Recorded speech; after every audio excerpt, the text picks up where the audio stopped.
Ang nasa San Francisco, California. Muli raw ipinakita ni Manny sa buong mundo ang galing ng isang Pinoy. Nakikisang Pangulo sa pagbunyi ng Pilipinas sa pagkapanalo ni Pacquiao. Iniwan muna ng maraming Pinoy ang kanilang gawain habang niyayanig ni Manny Pacquiao ng kaliwat kanang suntok ang kalabang si David Diaz. Tigil pasada naman ang ilang mga driver para mapanood ang laban ni Pacman. Rumondan News Team sa iba't ibang lugar na nagbigay ng libreng palabas ng laban ni Pacman. Nagpapatrol, Zian Ambrosio.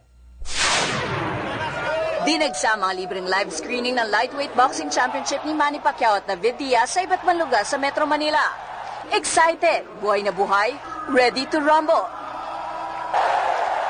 Sa San Juan, para silang nanonood sa Las Vegas, Nevada at hindi maiwasang mag-react tuwing nakakatama si Pacman.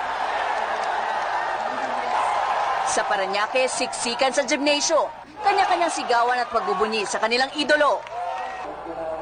Sa Camp Aguinaldo, pansamantalang iniwan muna ng mga sundalo ang kanilang trabaho para panoorin ang makasaysayang laban ni Pacman. Bagamat tila pigil ang emosyon ng karamihan, ang ilan ay hindi rin napigilang bumigay.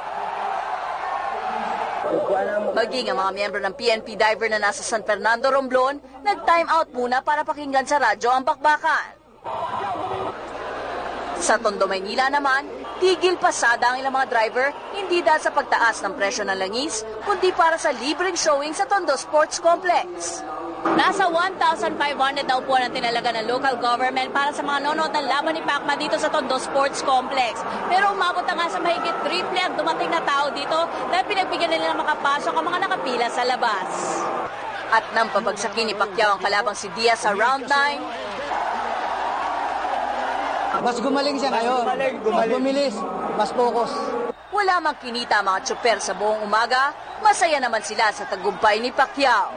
Okay na ba wala kang kinita ngayong umaga? Opo, manghihingi ako ng balato kay Mayor Lim. Zian Ambrosio, Patrol na Pilipino.